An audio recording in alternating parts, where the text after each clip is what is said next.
Ruth. It's a very beautiful book in the Bible. Even the literary world likes the book of Ruth. Benjamin Franklin was in France one year. Of course, that's a long time ago. And he was a Bible believer. And they were ridiculing him for believing the Bible. And every one of the members of this educational society that he was visiting over there in France, they brought every night, back before they had television and radio, people used to memorize things, and they would tell stories or memorize poems or whatever. They'd get up and it would entertain people because they didn't have television and radio, all right? And it was a beautiful thing. People would go to church just to be going somewhere, whether they believed in God or not. Well, Abraham Lincoln got up to this society, and he had written out the book of Ruth. Now, they didn't believe the Bible, these people didn't. And he wrote the book of Ruth out, and he got up and recited the book of Ruth before them. And I mean, they clapped and they applauded him, and they said, "You ought to put that in writing. We ought to publish this. This is one of the most beautiful stories we have ever heard." And he said, this was a question and answer thing after the class, after the recital. And he said, I want to tell you that's already in print. And they said, "Where?" He said, the Bible that you've been ridiculing? He said, it's in the book. It's the book of Ruth in the Bible. It's actually in the Bible. And so they had a little bit different. They said, "How many of you read the Bible?" And now we have a chance, and in our classes we studied the first, all the way from Genesis up to the book of Ruth. Now, have you enjoyed that? Did you get some deep stuff out of there and turn over some things and dig down into some absolute gold mines? Well, the book of Ruth is another gold mine. It's another gold mine. We don't really know who wrote it. Okay. Is this story about Ben Franklin or Abraham Lincoln? You said both. Benjamin Franklin. Did I say Abraham Lincoln? Yeah. I didn't mean that. Okay. Benjamin Franklin. All right. Abraham Lincoln used to quote the book of Ruth, and he quoted the Bible a lot. It took place in the time when the judges ruled Israel. All right. And it has a lot to do with the Levirate law. How many of you know what the Levirate law is? Remember what the Levirate law? We studied a lot of things. Okay. Levirate law is where if somebody died, okay, they could, if Floyd had a brother, and his brother was married to this woman, or his close relative, his cousin or whatever, if he was married to this woman, and he died, and they didn't have any children, then Floyd would be responsible to marry her and bring up a child in his brother's name that would be named after his brother. Okay? That's what you call the law of the Levirate law. And that's what's taking place in the book of Ruth. Okay? We studied all through the first 5 books of the Bible, and remember that the 10th man in every generation is very important. And we find out that this is also so with Boaz. Okay? Now, Boaz, and we have Ruth.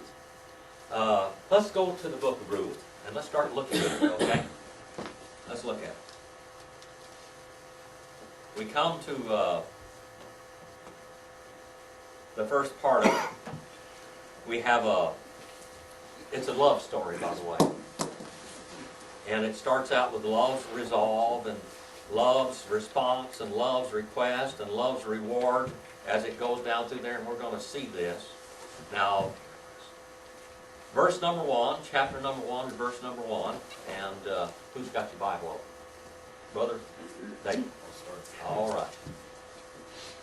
Now it came about in the days when the judges governed that there was a famine in the land, and a certain man of Bethlehem in Judah went to sojourn in the land of Moab with his wife and his 2 sons. Okay, now here we have Ruth, and we have a certain man, and they lived in Bethlehem. Who else was born in Bethlehem? David. David was born in Bethlehem. Who later was born in Bethlehem? Jesus. Jesus. All right. Bethlehem. Bethlehem is what it says in Hebrew. And what does that mean? House of bread. House of bread. Got theologians in here. House of bread. All right. Now, the book of Ruth, there are two books in the Old Testament. They're a type of the church in the world today. All right? In this age. See, we live in the church age here. All right? This period of time. There are two books in the Old Testament that portray the bride of Christ. One of them is the book of Ruth. All right? And the other one is what? The Song of Solomon. The Song of Solomon, where he talks about his love, his dearly beloved. All right, so now this takes place in the days of Ruth, and the word sojourn means pilgriming. You know, they were pilgrims. They were nomads in the land, okay? Verse number 2, let's go along there. All right, Brother Randall. The name of the man was Elimelech. Elimelech. The name of his wife was Naomi. Uh-huh. And the names of his two sons were Halon and Bilton, Yeah, Chilean. Ephraimites of Bethlehem, Judea. And they went to the country of Moab and remained there. All right. Now, all of these names mean something very important, okay? Naomi that means pleasant, okay? Pleasant. Ruth has got a beautiful name. Her name means she's a good looker. That's what it means. She's pleasant to look at. Now, there's some very pretty women around. You know, we got some in here today. They're pleasant to look at. They're pretty, all right? And that's what her name meant, pretty woman, all right? Beautiful woman. That's what, pleasant to look at, all right? And then, who knows who she was married to? Ruth was married to one of these boys. All right? Mahlon, all right? She was married to Mahlon. And Chilean was probably his twin brother. Twin brother, okay? Now, these two boys had funny names, all right? Real weird. Have you ever heard the names of these boys, what they mean? Okay? All right. Well, Mahlon, his name means unhealthy and sickly. Okay? And then Chileon means puny and about to perish. Now, if you go back and you realize that these are probably twin boys, back in these days when someone had twins, many times they did not, one of them, or both of them, you know, they were small. Marilyn, What? when you were born, how much did you weigh? 4 pounds. 4 pounds. She's a twin. All right, a twin. All right, little bitty thing. And sometimes the twins are very sickly, and so their mother, which means pleasant and everything, she probably had to nurse them a lot. And she named one of them puny and the other one sickly. All right? That's what their names were, puny and sickly. And Mahlon, or unhealthy, or puny, married Ruth. Now these were, I guess they really loved. Now these two women were Gentiles. All right, they were Gentiles, but they were actually related. Who was their great grandfather, so to speak? David. Who? David. No, Ruth. Oh, Ruth. Ruth. Who was there? Where'd they go back? Well, they were Moabites. Uh-huh. Who were these Moabites? Remember when Lot? Oh, Lot. All right. This is Abraham's descendants, or Abraham's descendants, cousins or nephews through Lot. So these are who the Moabites are. Okay? And the Moabites are in the land, but they are heathen pagans. They become pagans. Where did Lot go? You know, what Abraham said, now, the land cannot sustain us both, so you go to the right hand, and I'll go to the left, you go to the left, and I'll go to the right. And where did Lot want to go? Sodom. Down to the cities of Sodom and Gomorrah, and what kind of, and he became a lawyer down there. You know, that's really a problem sometimes. He became a lawyer. It said he sat in the gate of the city. That meant that he was a lawyer. Okay? And he took his family down there. And when he finally left out, when God went down there, the angels came down and said, we're going to destroy the city. And he had 2 daughters. He had a wife. And we had 2 son-in-laws that were espoused to these girls. And they weren't, Lot was a believer. In the Bible, you will not even know that Lot knew the Lord. But because of the what he made some real bad decisions in his life, horrible decisions. But he finally was told to get out of that city or else. Get out of the city or you're going to perish with the city, because I'm going to destroy the city. Here was a bunch of, what were they? Sodomites. All right, that's what we get those terms today. This goes right back to what they were back then. Well, God was going to rain down fire and brimstone and destroy this whole bunch. Okay? Well, he finally had to drag them out of there. And then what did Lot's wife do?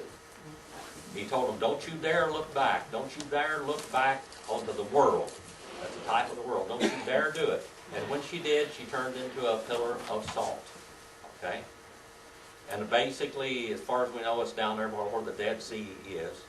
I had a friend, Walt West, that they did core drilling over there, and they said they drilled down in there, and they ran through where a city used to be, and it was still radioactive, like isotope from atomic type blast in there, and they went through pottery and everything that had just been melted into glass. Okay. Now, you don't read that in archaeological books, but he told me that he was going to show some of them to me, but he said they're radioactive. He said, whatever hit that place was so powerful and dynamic, it was like an atomic blast, and of course God said he rained fire and brimstone upon them, okay? Well, these are the descendants, and they became pagans, because that's all they did. And it was an incestuous bunch, because, you know, that Lot's daughters, they didn't have any husbands anymore, and they seduced their father, and they had children by him, and here is the progeny of that. All right? And here we have this one woman here. We have Ruth. Now, when the Lord called out his little church around the seashores of Galilee, that was basically what kind of a church nationally? Originally. It's a Jewish church. All right? But it wasn't too long after that church became a Gentile church. Many of the Jews fell back into Judaism. Okay? And it became a Gentile church. Now, the church is a special entity with the Lord. She's his bride. Okay? And today, the biggest majority of the Lord's churches are Gentile churches. Okay? Gentile churches. So Ruth is a what? She's a Gentile. All right? She's a Gentile. Now her name means what? The book of the Song of Solomon. Solomon talks about his beautiful bride, and that's a type of the Lord's church. The Lord looks at his church, and she is beautiful to him. She is clothed in righteousness and beautiful, pristine, like a bride adorned for her husband. All of this. All right. Now let's go on a little bit further. Number 3. Number 3. Brother Mike, you over there? Okay, then Elimelech, Naomi's husband, died, and she was left with her 2 sons. Okay, now what is Elimelech? You remember what Elimelech means? Huh? God is king. Malek is king, or angel in the Bible, and all right, Elimelech. God is king. That's what his name means. He had a good name. All right, but he died.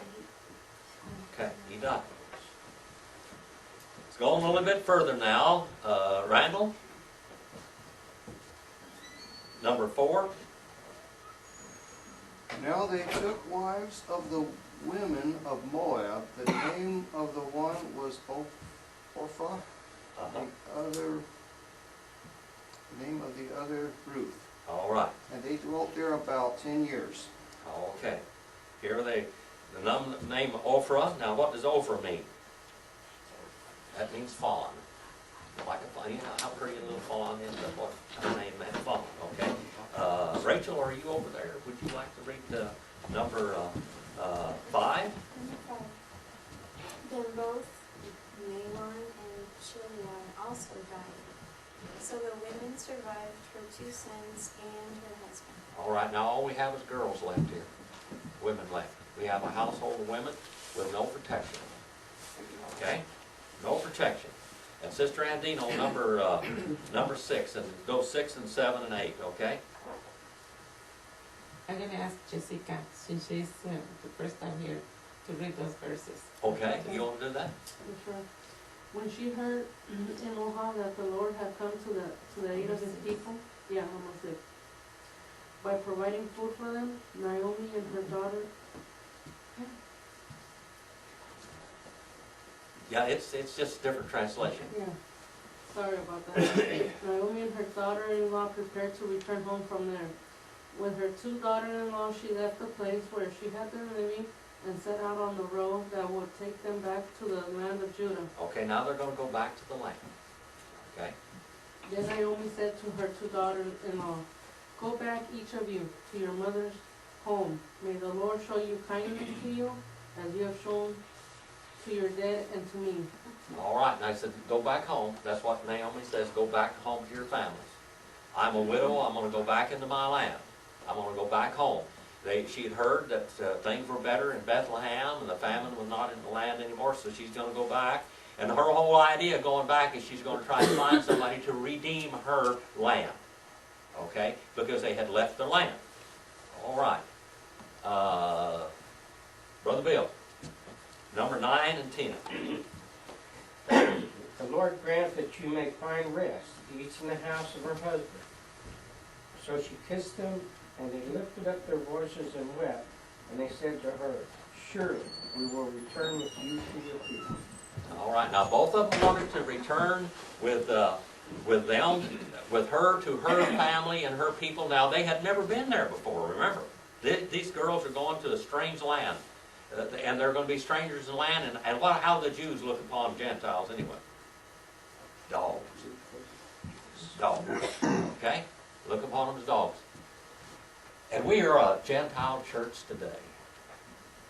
Even though we're dogs, Gentiles, the Lord has made us clean and purchased us with his blood, hasn't he? All right. And number 11. Number 11, Brother Mike. 11 and 12. But Naomi said, "Return, my daughters. Why should you go with me? Have I yet sons in my womb, that they may be your husbands?" Now, you have to look back now. If she'd had any more children, that's what would have happened. You remember what happened with Henry VIII over in England? You know how the Church of England started? Henry VIII had to marry his older brother's wife when he died, and this is the way the law was. I mean, it came even all over Europe, you know, if a guy died, now she said, "Now, I'm too old to have any more kids. I can't have any more kids because if we had these children, by the time they got old enough to marry you, I'd be old and you'd be too old to have children anyway. Just go on back home now and find you more husbands." All right? Find more husbands. And verse number, Brother Mike. What does Ruth mean? Ruth means Yeah. pretty. Pretty? Pretty. Pleasant to look at. Good looker. She's good looking. That's what her name means. Good looking. All right? What is Orpha? Oh, you said that one. Fawn. Fawn. Fawn. Fawn. Orpha was fawn. Okay? Number 12, Mike. Go on Okay. with that. "Return, my daughters, go, for I am too old to have a husband. If I said I have hope, if I should even have a husband tonight, and also bear sons, would you therefore wait until they were grown? Would you therefore refrain from marrying? No, my daughters, for it is harder for me than for you, for the hand of the Lord has gone forth against me." Okay, now she's depressed, and she said, God has judged us. But you know, even in all, when we go through hard times in this life, there's got to be there's a rainbow, there's a light at the end of the tunnel, because God wouldn't let you go through it unless it was good for you somehow or another, okay? It's just the way it is. Now, she doesn't know what great things that God has in store for her. All right? She had boys that, these women had husbands that they loved. She had a husband that she loved. all of them died now, and they're all widows together. But God has planned for them. All right, God has planned. Dr. John, you want to read 14 onward there? Then they lifted up their voices and wept again. And Orpah kissed her mother-in-law, but Ruth clung to her. And she said, "Look, your sister-in-law has gone back to her people and to her gods. Return after your sister-in-law." Okay, now hold on right there. Back to her what? People. Gods. Back to her gods. Now she has left and she's gone back to her gods. Now you just go on too. All right, Brother John, go ahead. But Ruth said, "Entreat me not to leave you, or to turn back from following after you. For wherever you go, I will go, and wherever you lodge, I will lodge. Your people shall be my people, and your God my God. Where you die, I will die, and there will be buried. The Lord do so to me, and more also, if anything but death parts you and me." All right, isn't that a beautiful statement right there? That's a statement of faith, and that's a statement of absolute resignation. Now she is going to stay with her mother-in-law. She is going to go to her people. Evidently, something about, now Ruth, you know, her name means pleasant. Now both of these girls wanted to stay with her after their husbands died. They didn't want to run right back home to mama. I mean, when you always want to get a hold of mama. Cindy, you want to stay hold of mama? Bill, you want to stay hold of mama? I mean, your mothers are very elder and everything, but you want to check on them every few days. How many of you still have mamas? All right. And you call and check on them, don't you? Because you love them. All right? Now, these girls are telling Naomi, we want to stay with you. We're not going to go home to mama. That means something about Naomi, doesn't it? That woman was a good woman. All right? She must have been a real good mother-in-law. How many of you love your mother-in-laws? All right, that's good. But, Bill, do you have mother-in-law jokes? You heard of mother-in-law? We've heard about all this in the past. He always has mother-in-law jokes and everything. We talk about this, but this is a good mother-in-law. And she's a good mother. Okay? This is a great woman of God. All right. She said, we want to stay with you. Well, one of them decides to go back home. But Ruth says, I'm not going home. I'll die first. I'm going to stay with you. I'm not going home to mama. I love you more than I do my own mother and my own flesh and blood. Sister Andy. Probably Naomi has witnessed to her Yes. about God, because she said, your people shall be my people and your God my God. That's right. And she was, Your God is going to be my God. I believe. Even the boys, sickly and puny, even they must have been good witnesses to these daughters. Even though they married Gentiles and they sinned, so to speak, in marrying these Gentile women, they must have witnessed to them and introduced them to their God. All right? So now they both wanted to stay. One of them goes back. And Ruth says, I'm not leaving. Number 19 now. Number 19. Brother Floyd, are you over there? And when Naomi saw that she was determined to go with her, she said no more. So the two of them went on until they came to Bethlehem. And when they came to Bethlehem, the whole town was stirred because of them. And the woman said, "Is this Naomi?" She said to them. That's good. Is this Naomi that came back? You know, she was beautiful. Evidently, Naomi was a beautiful, good-looking woman, too. And she comes back, and she's drawn, and she's old, and she's depressed, and she leaves wearing beautiful clothing, and she comes back wearing drab clothing. Brother Floyd, go on. 20. She said to them, "Do not call me Naomi, call me Myra. Call me Mary." That's For what she the said, call Almighty me has Mary. dealt very bitterly with me. I went away full of the Lord has brought me back empty. All right. Does this remind you at the cross of Calvary? What was Jesus' mother's name? Mary. Mary. What did Mary mean? Peter. Bitter, forlorn, sorrowful. All right? Bitter, forlorn, sorrowful. Do we see all the types in this book? All right. Beautiful, beautiful types. The Lord has, the Almighty God, El Shaddai. All right. Remember El Shaddai. El Shaddai. What does El Shaddai mean? All nourishing one, but all powerful one. The one is all powerful and all nourishing. She said, the Almighty has dealt with me bitterly. Okay? I went out full, but the Lord has brought me back empty. And I'm going to tell you something. He's going to, Brother Bill sang a song, what's it, higher than I've ever been. Higher than I've ever been. I just love to hear him sing that song. Higher than I've ever been. This is what's going to happen to Naomi now. She was happy with their husbands and everything, but God is going to lift them up and make them happier than ever before. All right? Happier than ever before. I went out full, but the Lord has brought me back empty. Why do you call me Naomi, since the Lord has witnessed against me and the Almighty has afflicted me? Why do you still call me pleasant?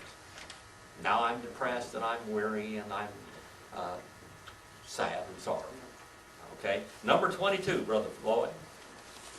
So Naomi returned returned, and Ruth the Moabites, her daughter-in-law, went with her, who returned from